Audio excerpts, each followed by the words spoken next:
إننا بشر ولسنا ملائكة، لهذا بعض الإساءات لا تنسى حتى وإن سامحنا.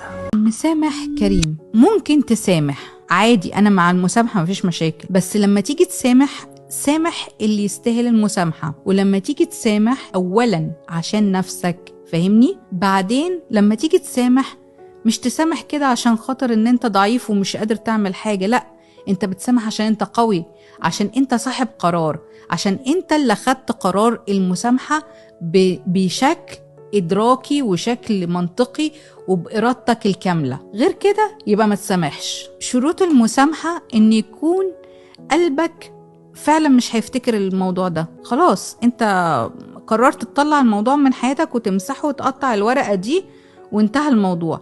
لكن لو لسه هترجع تفكر فيها ما تسامحش بجد. فيا جماعة والله يعني مش حلو ابدا، مش لطيف نقعد نقول ايه سامح فلان ونقعد نضغط عليه.